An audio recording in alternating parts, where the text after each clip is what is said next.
네, 안녕하십니까. 좀 더 정확한 중국 경제 이야기 차이나 이코노미 채널 CEC입니다. 오늘 중국경제금융연구소 전병서 소장님과 함께 하도록 하겠습니다. 안녕하십니까, 소장님. 안녕하세요. 네, 저희 CEC에서 새로운 콘텐츠를 준비해봤습니다. 바로 헤드라인으로 읽는 중국 경제 시간인데요. 중국 관련된 상당히 많은 기사들이 있는데 그거에 대한 또 내용들을 체크해보면서 이런 기사 내용이 주는 어떤 함의 같은 거를 같이 한번 다뤄보려고 합니다. 그러면 전체적인 시장의 흐름도 한번 같이 잡힐 것 같다고 생각을 해봅니다. 일단 오늘 첫 번째 기사를 갖고 와봤는데요. 요즘 언급이 많은 이 원자재 관련된 기사입니다. 닥터커퍼 구리의 역대급 상승세 관련주도 들썩하고 있다라는 얘기인데요. 지금 구리 가격이 9년 만에 최고치로 치솟고 있다고 합니다. 그리고 기사에 보면 앞으로 이 같은 상승세가 계속될 것으로 보인다고 하고요. 근데 여기서 또 중국이 빠질 수가 없겠죠. 중국이 수요가 워낙 구리 가격이 연동되어 있기 때문에 이런 것들을 봤을 때 구리 가격이 계속 지속적으로 상승할 것 같다라는 내용입니다. 소장님 어떻게 보시나요? 그래서 이제 구리 가격은 이제 수요가 늘어나서 올라갈 수도 있고, 이제 투기적 수요 때문에 갈 수도 있어요. 근데 지금 같은 경우는 이제 두 개로 놓고 본다고 하면, 어떻게 보면 투기적 수요가 조금 더 많이 가미가 돼 있다. 그렇게 이제 볼 수가 있고, 그래서 중국 같은 경우는 이제 구리업자들도 사실은 이제 구리가 돈하고 똑같아요. 그래서 중국 같은 경우는 구리 수입업자들이 이 수입하는 구리를 담보로 해서 대출도 받아가요. 그래서 이게 담보 자산인 거 현금하고 똑같은 거죠. 네. 그러다 보니까 작년 같은 경우에 전체적으로 산업의 수요가 대폭 줄었기 때문에 이제 구리 업자들이 재고를 가장 최저치로 가져갔어요. 근데 이제 구리가 주로 많이 들어가는 것이 뭐 건자재도 건축에 들어가지만 자동차하고 가전에 이게 많이 들어간단 말이에요. 네. 근데 이것이 작년 하반기, 특히 3, 4분기, 4, 4분기 들어가지고 자동차가 대폭적으로 두 자릿수 성장을 해버렸고, 이제 가전도 이게 확 늘어난 거죠. 그러다 보니까 이 구리의 재고가 뭐 거의 최저인 상태에서 수요가 갑자기 확 늘어나니까 이게 가격이 올라갈 수밖에 없는 요인이 하나 생겼고, 그리고 또 이제 전 세계적으로 지금 유동성이 주식시장에서 이게 이제 커머디티 마켓으로 이게 넘어오면서 투기적 수요가 같이 가세를 한 거죠. 네. 그래서 지금 중국의 이제 구리 가격들 같은 경우들은 뭐 지금 단기적으로 보면 2010년 정도 수준을 올라왔는데 추가적으로 더 간다고 보는 것은 이것이 중국 경기가 본격적으로 좋아지고 있다는 거죠. 네. 그렇게 되면 이제는 실수요 때문에 이제 견인을 하는 이제 그 효과가 나타날 것 같아요. 네. 그래서 뭐 쿠퍼 같은 것들은 아마도 이게 투기적 요소 플러스 실수요 요인이기 때문에 닥터 쿠퍼의 예언이 상당히 맞아 들어갈 가능성이 있다. 그렇게 볼 수 있을 것 같습니다. 네, 좀 민감하게 좀 봐야 될 지표인 것 같습니다. 두 번째 기사입니다. 중국 달 토양 암석을 일반인에게 공개했다 내용이 나오는데요. 이게 또 우주 굴기를 과시한 이슈다라는 부분입니다. 그래서 해당 기사를 보게 되면 이 시진핑 주석이 직접 나왔습니다. 그러니까 최근에 어떤 이 창어 5호에 이 토양과 암석 제품을 채취했던 걸 가지고 이 행사가 있었고요. 이 중국 가학원 행사인데 여기서 이 발사와 착륙, 귀환의 3단계 달 프로젝트를 성공적으로 완료했다라는 선언을 했고, 이것이 향후 이제 중국의 우주과학, 우주 기술 발전에 큰 의미가 있다라는 언급을 했는데요. 이게 시진핑 주석이 이 언급을 하고 이렇게 하는 거는 그냥 하는 건 아니잖아요. 상당히 큰 의미가 있을 것 같은데 어떤 의미가 있을까요? 미중 전쟁에서 국민들의 자신감 이걸 이제 확 심어주는 데 의미가 있죠. 그리고 이제 객관적으로 놓고 보면 기술에서 중국이 많이 밀린다. 이제 이런 느낌을 주는데 지금 미국이 아폴로를 올린 게 1960몇 년이잖아요. 네. 그 이후에 다시 달에 올라간 것은 중국이 처음이죠. 그러다 보니까 이제 앞으로 7월 1일인가가 이제 창당 100주년 기념식이고, 거기에서 뭔가 이제 국민적인 어떻게 보면 이제 자신감을 불러 넣어 주는데, 미국이 지금 못하고 있거나 안 하고 있는 것을 우리가 성공적으로, 그것도 이제 창어가 뭐 벌써 2번, 3번째 올라갔나요? 네. 그러니까 이것이 상당히 이제 쇼업을 하는 이제 그런 정도라고 볼 수가 있고, 그리고 이제 이것이 지금 달의 문제보다는 오히려 화성 문제가 더 크죠. 그래서 뭐 일론 머스크도 그리로 간다고 그러는데 중국도 지금 이제 거기에 발사체를 보내고 있고 그래서 그거 자체는 제가 볼 때는 뭐 화성이나 달에 간다는 것 자체가 무슨 돈 되는 일이거나 이런 건 아닌데, 첫 번째는 이제 미국에 밀리지 않는 이제 위성 항공 우주 기술이 있다는 것을 네. 보여주는 것. 기술력을 과시하는 부분. 그렇죠. 그리고 이제 어떻게 보면 그 과정에서 그 최고 지도자가 여기에 관심을 갖고 있다고 하는 것, 그 자체가 이제 과학자들이나 관련되는 산업에 뭐 중국이라는 특성이 있기 때문에 네. 엄청난 치열업의 효과가 있어요. 그래서 그런 아마 두 가지 효과를 같이 노리고 있는 것 아닌가 싶습니다. 같은 이번 행사의 여러 가지 의미를 한번 살펴볼 수 있을 것 같습니다. 다음은 좀 산업 이슈로 좀 가보도록 하겠습니다. 중국 최대 디스플레이 회사죠. BOE가 아이폰 13에 디스플레이를 공급한다는 기사입니다.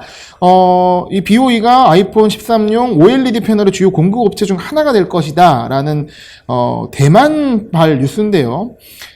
사실 이제 이 아이폰 12에서는 채택이 안 돼서 좀 얘기가 있었는데, 이번에는 상당히 가능성이 높다. 그리고, BOE의 이제 OLED 기술이, 이게 소형 OLED지 않습니까? OLED 기술이 한국 제조사들, 특히 뭐 삼성과 비교가 될 것 같은데, 가까워졌다라는 언급을 하고 있습니다.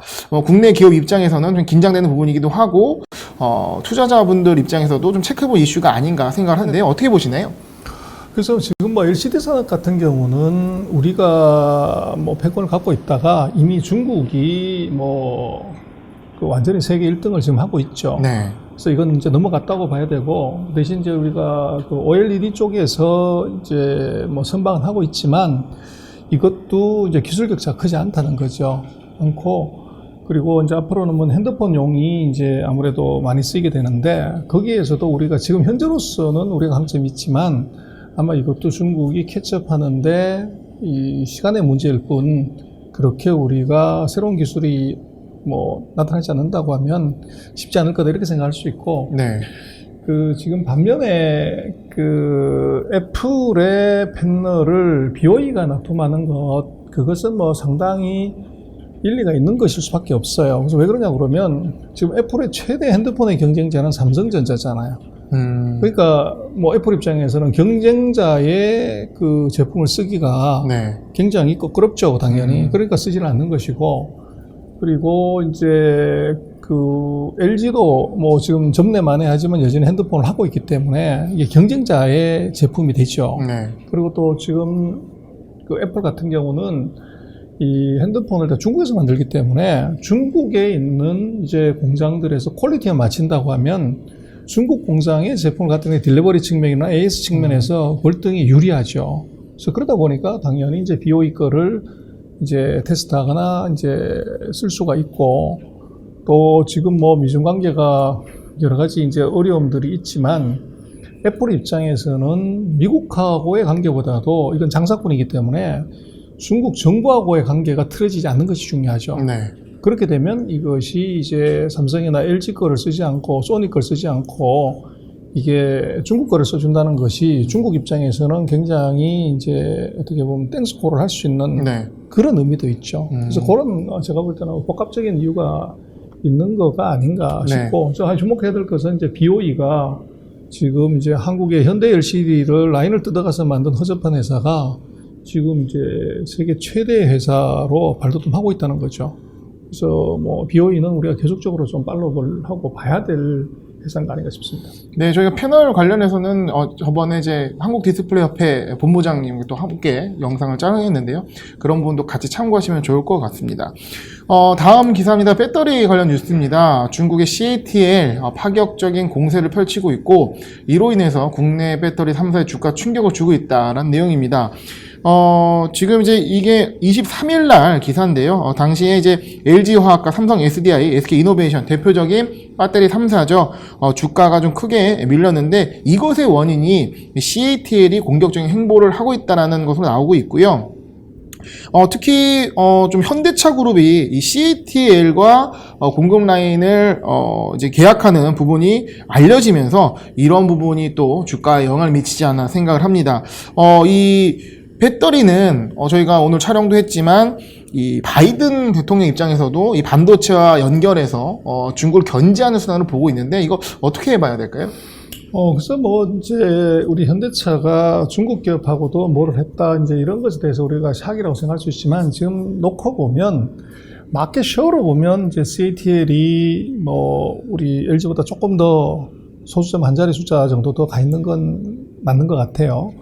그러나 이제 아직 기술의 수준에서 삼원계 배터리나 뭐 이런 쪽에서의 수준을 놓고 보면 그것은 우리 LG가 뭐 한국 기업들이 월등히 아직 이제 고수다 이렇게 볼 수가 있고. 네, 뭐 특허가 상당하다고 하더라고요. 그렇죠. 이제 그렇게 볼 수 있는데 지금 그 중국 같은 경우는 이게 세계 최대의 전기차 시장으로 부상을 했기 때문에 이거 시장을, 기술은 결국 시장을 못 이깁니다. 그래서 본토에 있고 정부의 지원을 직접적으로 받는 CATL의 급성장은 이건 뭐 피할 수가 없을 것 같아요. 네. 그래서 한국 기업들도 지금은 선두지만 기술에서 이것이 획기적으로 초격차를 가져가지 못하면 이게 추격될 수 있는 위험은 있을 것 같아요. 그러나 현재 상태에서 놓고 보면 이것이 뭐 LG의 기술이라는 것이 뭐 다른 이제 이 자동차 메이커 입장에서는 충분히 신뢰할 만한 기술이다 이렇게 볼 수는 있는데, 그래서 지금 이제 우리 현대 같은 경우가 그러면 삼성이나 LG 거를 쓰지 왜 CATL을 쓰냐 이제 그런 그 의구심도 가질 수 있을 것 같아요. 약간 또 뭐 국내에서 불만 섞인 말도 나올 수 있는 그렇죠. 것 같은데요. 그러나 그것은 네. 이제 제가 볼 때는 두 가지로 해석을 해야 되는 것이, 첫 번째,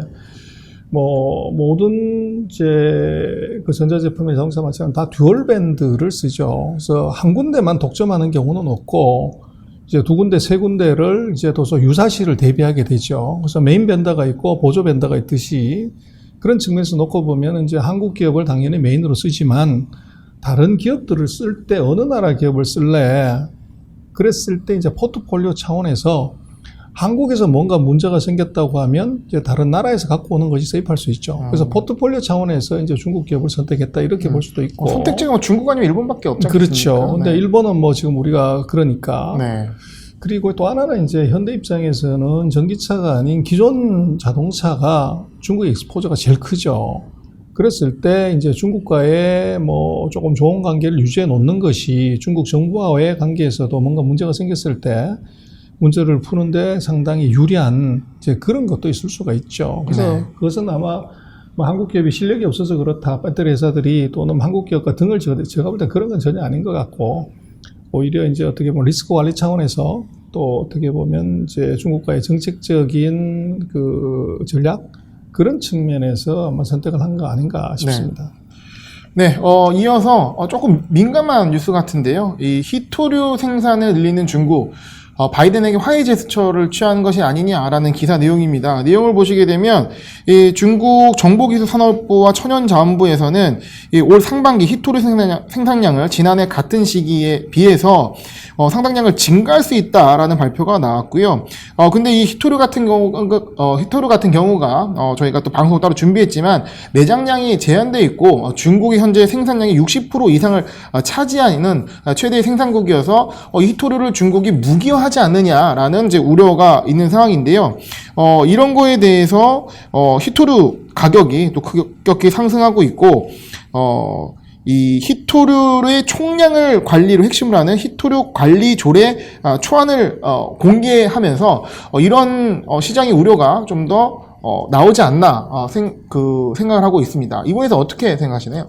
히토류는요, 지금 그 중국이 생산 캐파를 늘린 것은 이제 언론에서 그렇게 해석을 막 하는 거죠. 그래서 중국이 미국과 화해 제스처를 했다, 그게 아니고 중국은 지금 물론 말씀하신 최대 매장량, 최대 생산량을 갖고 있는데 문제는 최대 소비량도 중국이에요. 네. 그래서 중국 같은 경우는 금년도에 뭐 전기차라든지 이런 것들의 수요량이 이게 뭐 작게는 50% 많게는 2배 이상 늘어날 수 있는 가능성이 있어요. 그러다 보니까 중국 자체적으로도 수요가 커졌고, 그리고 지금 히토류 가격을 보시면 네.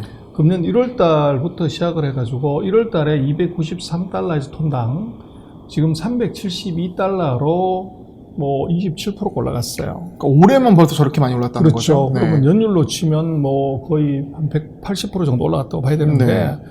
이것은 이제 결국은 중국의 히토류를 쓰는 기업들의 원가 경쟁력에 영향을 주게 되죠.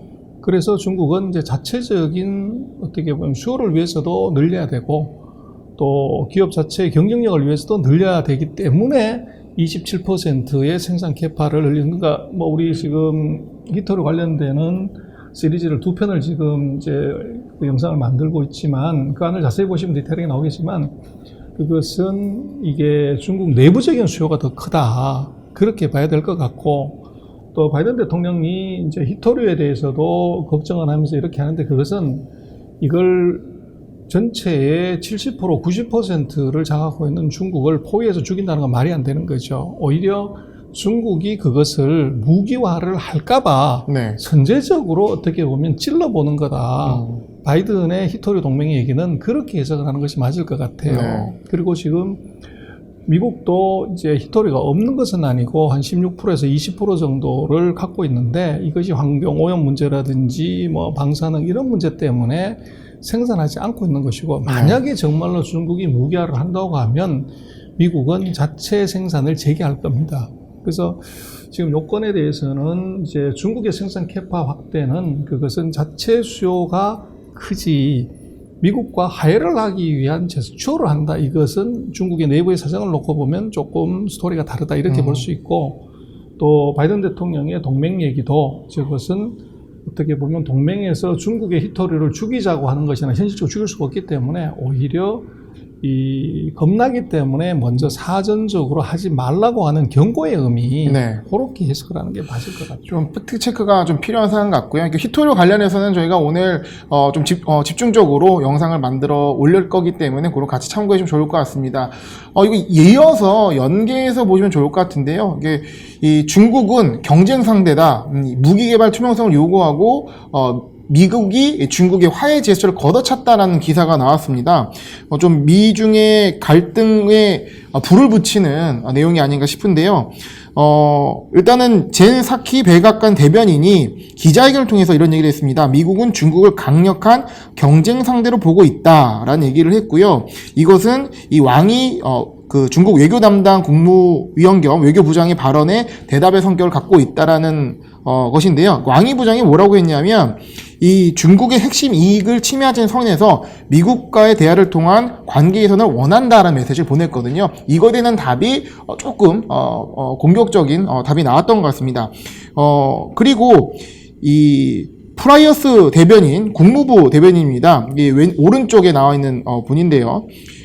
약탈적 경제행위, 투명성 부족, 국제합의 준수 실패, 보편적 인권 탄압에 대한 책임을 피하라는 것이다. 신장 등 중국 지역에서 인권이 침해되거나 홍콩의 자유성이 짓밟힐 때 우리는 우리의 민주적 가치를 계속 옹호할 것이다 라면서 나를 세우는 모습을 보이고 있습니다. 그래서 이런 기사를 볼 때 우리가 어떻게 이 미중의 갈등을 좀 지켜봐야 될까요? 예, 뭐 제가 한 페이지로 딱 요약을 하면 바로 요겁니다. 지금 중국하고 미국과의 관계에서 최근 4년 동안 가장 이제 답답했던 부분이 불확실성이에요. 트럼프가 무슨 얘기할지 이게 이제 예측이 안 되는 거죠. 그러다 보니까 그 자체가 이제 문제가 됐는데, 오바마 때는 그 예측 가능성이 굉장히 높았고, 그리고 지금 이제 오바마 때 1기 때는 중국이 미국 GDP 한 31%밖에 안 됐어요. 트럼프 때는 60%였는데 지금 중국이 71%나 돼요. 사이즈가 너무 커진 거죠. 네.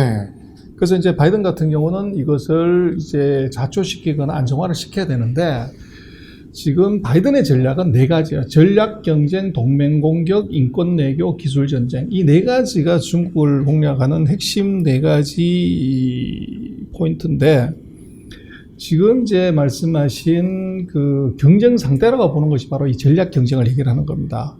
그래서 1등 따라오려고 하지 마라. 이제 이게 첫 번째고, 두 번째는 이제 이 동맹 플러스 인권이 뭐 신장 지역이라든지 뭐 이런 지역에 대한 인권 문제를 계속적으로 제기를 하는 거죠. 네. 그리고 이제 기술 전쟁을 할 건데, 지금 이제 그 오늘 나온 뉴스의 핵심은 뭐냐 그러면, 왕위의 외교부장이 우리의 핵심 이익을 침범하지 않으면 우리는 미국과 대화할 수 있다 이런데, 핵심 이익이라는 게 뭐냐, 허신리라는 게 뭐냐, 이게 중요해요. 이건 무슨 얘기냐면 영토 문제를 얘기하는 겁니다. 네. 생각고 열도, 대만 또는 남사군도, 티벳, 이 지역에 대한 영토 문제를 언급하지 않으면 우리는 얼마든지 협상할 수 있는데, 이걸 건드리면 우리는 군사적 행동까지도 불사하겠다. 요게 중국이 그걸 아주 이제 돌려가지고 핵심이라고 표현한 겁니다.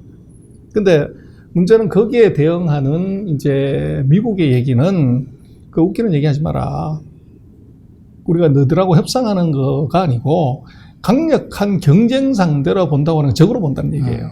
그래서 그렇게 돼 있고, 그래서 이것은 무슨 얘기냐면 미국도 양보할 생각이었고 중국도 양보할 수 없다는 거예요. 근데 이제 미국 입장에서는 중국을 견제하거나 할 때 중국의 아픈 부분을 이제 건드려야 되는데 네. 맨 먼저 아픈 부분은 바로 영토 문제예요. 네. 그래서 대표적인 게 바로 대만이죠.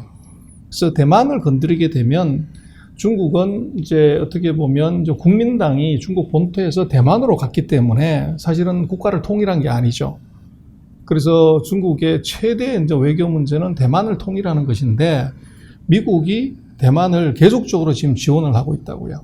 그렇게 되니까 이제 중국으로서는 굉장히 외교적으로 뭐 자기 나라도 대만도 제대로 통제 못하면서 무슨 이제 세계 일에 관여를 하냐, 이제 이런 식의 이제 비난이 나올 수가 있기 때문에 중국이 굉장히 민감해 있는 거죠. 네. 그래서 그거를 또 미국 입장에서는 정확하게 물고서 그걸 계속적으로 아픈 부분을 공격하는 것이고, 그래서 아마 앞으로도 뭐 이 얘기는 바이든 4년 끝날 때까지 계속 나올 겁니다.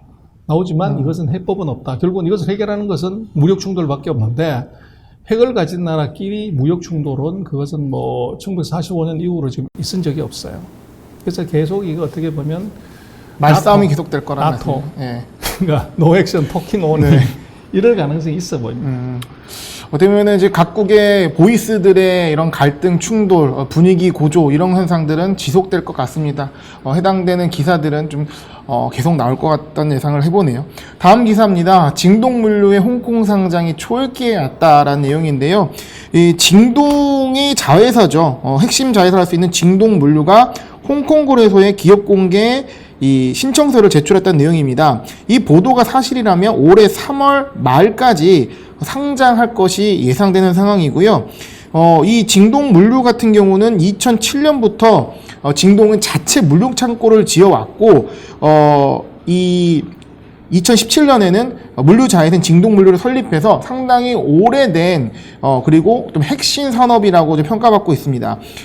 상장이 예상됨에도 불구하고 일단은 아직 적자 상태가 상당히 유지되고 있어서 이 밸류에이션이 어떻게 될지 상당히 궁금한 상황입니다. 이 IPO 시장 어떻게 봐야 할까요? 지금 홍콩은 아마도 앞으로 아시아의 빅테크 기업들의 메카가 될 거예요. 그래서 중국에서 본토에서 아직 상장하지 않은 빅테크 기업들이 대거 홍콩으로 몰려갈 것이고, 미국에서 퇴출하는 인터넷 기업들이 대거 홍콩으로 올 겁니다. 근데 생각을 해보면 왜 미국에서 퇴출하는 기업들이 중국 본토에 상장하지 않고 또 중국 본토에 있는 예를 들어 징동물류 같은 그런 이제 큰 회사들이 왜 중국 본토에 상장하지 않냐. 그게 이제 큐리어시티인데, 그것의 이유는요, 이중 의결권 제도 때문에 그렇습니다. 그래서 지금 마윈 같은 경우도 4% 지분밖에 없지만 이 회사를 지배하는 이유가 저희 말 우리로 치면 무결권주를 발행한 거죠. 근데 중국 같은 경우는 주주 평등의 원칙에 의해서 모든 주주는 같은 권리를 가져야 되는데, 이게 빅테크 기업들 같은 경우들은 이것이 다 이중구조 주주 제도를 갖고 있어요. 그래서 홍콩은 개정을 해서 이중구조 이 지배구조를 허용을 해요. 미국도 허용을 하고요. 그러니까 미국에서 홍콩으로 올 수밖에 없다는 겁니다. 네. 그래서 지금 앞으로 좀 화면에 나오고 있습니다만은 이제 콰이쇼가 2월 달에 상장을 했고, 지금 3, 4, 5, 6월 달에 지금 중국의 인터넷 기업들, 뭐 바이두, 디디 추싱, 뭐 징동 물류, 뭐 이런 이제 큰 회사들이 대거 지금 상장을 준비하고 있습니다. 네. 그래서 이제 이것이 엄청난 물량 압박으로도 작용할 수가 있지만, 이제 이런 회사들이 지금 중국 같은 경우는 IPO 시장이 굉장히 좋아요. 그래서 뭐 상장을 했을 때 주가가 뭐 기본적으로 50%, 100% 올라가기 때문에 공모주 청약을 하려고 돈이 대거 모인다는 거죠. 네. 그래서 이게 IPO 물량 때문에가 문제가 될 수도 있다고 치지만, 그 대어들이, 블루칩들이, 빅테크 기업들이 대거 등장하면 아이러니하게도 거기에 청약을 하려고 자금을 끌어들이는 역할을 할 수 있어요. 그러니까 사실 그 공모주 청약하면은 상당히 큰 금액을 예치하고 나머지는 다 예금으로 빠지는 거잖아요. 그렇죠. 그러니까 아무래도 그 자금을 다시 주식시장에 들어오는 매기 역할을 할 수가 있겠네요. 그렇습니다. 네. 그래서 지금 뭐 거기에 상장을 하려고 하는 회사들이 엄청난 회사들이 지금 이제 있기 때문에 소위 말하는 유니콘 기업들이 대거 줄 서 있고 지금 중국 같은 경우는 이번 2월 달인가 조사한 거 보면 유니콘 기업이 264개인가 뭐 그렇게 돼서 미국의 240개보다 더 많아요. 네. 근데 이 회사들이 그런 대부분의 유니콘 기업들이 이제 첨단 기술 기업, 빅테크 기업이기 때문에 본토에는 상장 못 하는 거죠.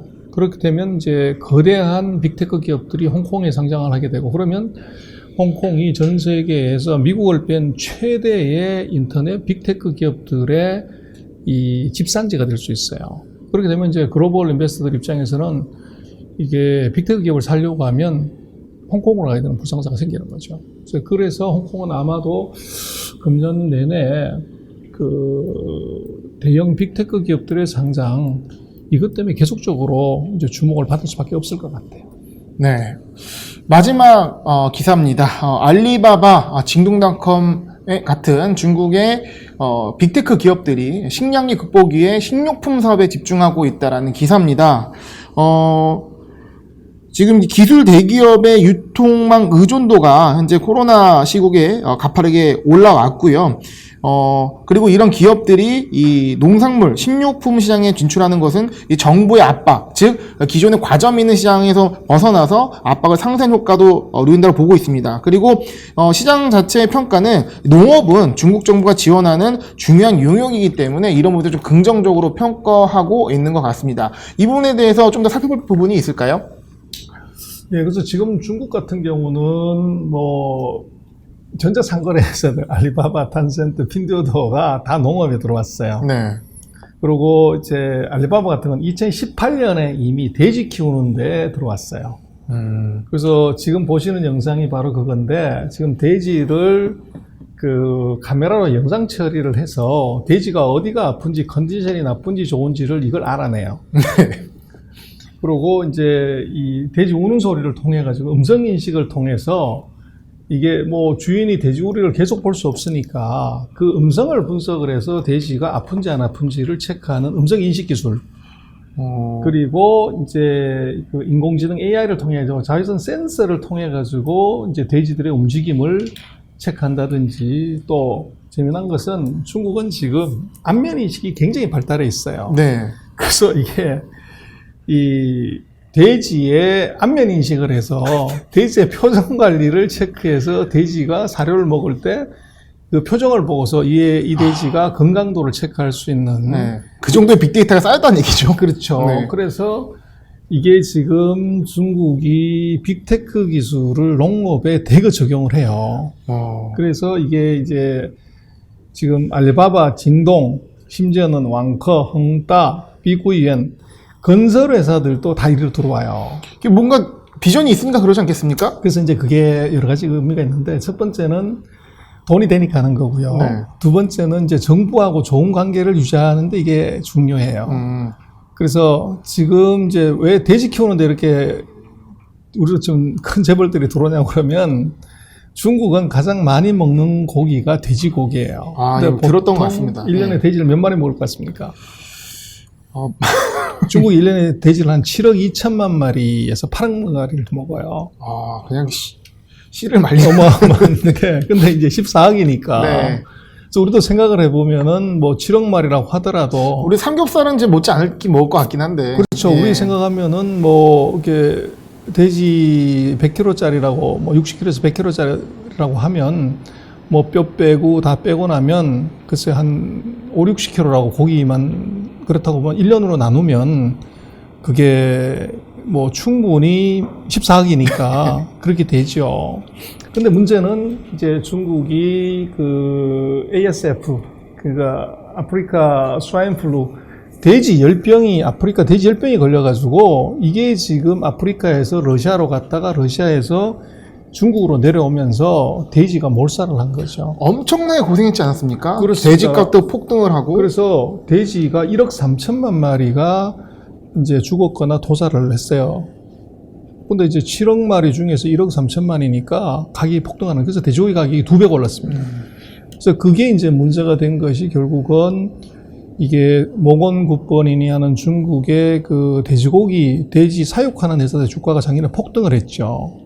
그래서 그게 이제 바로 이 아프리카 돼지 열병 때문에 이제 그런 일이 벌어졌고, 또 이제 그러다 보니까 CPI가 이 소비자 물가가 나중에 한번 중국 경제 얘기할 때 그걸 한번 드리겠지만, 이 음식료 비중이 한 29% 30% 정도 돼요. 근데 그 중에서 돼지의 비중이 제일 커요. 근데 돼지고기 가격이 2배 올라가니까 물가가 올라가 버리는 거죠. 네. 그래서 그 문제까지도 생길 정도로 돼지가 중요해요. 그래서 중국은 정부가 암돼지의 숫자를 관리를 해요. 그래서 이게 새끼를 몇 마리 낳을 건지를 이걸 사전에 예측을 해야 되니까. 그리고 이제 또 7억만 마리가 먹으니까 이 사료가 너무너무 중요하잖아요. 근데 이 사료를 옥수수를 먹는단 말이에요. 그리고 이제 대두박, 기름 짠 그걸 먹기 때문에 콩하고 옥수수의 수급량을 조절해야 되기 때문에 이걸 국가가 관리를 해요. 그 비율 자체를, 그 통계치가 나중에 한번 설명을 드리겠지만, 그러다 보니까 이 돼지고기 가격이 급등을 하게 되면 우리도 그렇습니다. 먹는 거 뺐거나 먹는 거 적게 좀 화가 나잖아요. 그 중국도 이게 돼지고기 가격이 급등하게 되면 민심이 아주 나빠져요. 네. 그래서 돼지를 빨리 키워야 되는데, 그래서 작년 하반기에 6개월 동안은 돼지 새로 키우는 농가한테는 한 마리당 500위안씩 우리 같으면 한 8만 원 정도? 그 정도 보조금을 줬어요. 네. 빨리 키우라고. 그래서 그럴 정도로 이제 갔고, 그래서 결국은 이것이 중국이 농업이라는 것은 14억의 인구가 입을 닫지 않는다면은 이것은 계속적으로 갈 수밖에 없는 산업이고, 또 지금 같은 경우는 이것이 이제 전략 무기화하기 때문에, 지난번에 우리가 중국 경제 다룰 때 2021년에 중국 경제에서 8가지 핵심 정책 중에서 하나가 바로 종자산업 농업 육성이 있었죠. 그래서 그 농업 관련되는 주 중에서 종자산업, 이게 이제 우리가 금년에 좀 주목해서 봐야 되겠다고 얘기를 드린 적이 있는데, 이 뉴스도 제가 볼 때는 그 맥락에서 볼 필요가 있어요. 중국의 농업주 금년에 계속적으로 좀 케어풀리 워치해봐야 될 필요가 있다. 일종의 식량 안보 차원에서 그렇습니다. 봐야 할 이슈인 것 같습니다. 네, 오늘 저희가 이 헤드라인으로 읽는 중국 경제라는 코너를 새롭게 진행을 해봤는데요. 여러분들의 피드백을 통해서 좀 더 조정하고 가다듬어서 좀 더 완성된 콘텐츠로 준비해 보도록 하겠습니다. 소장님, 오늘 말씀 감사합니다. 고맙습니다.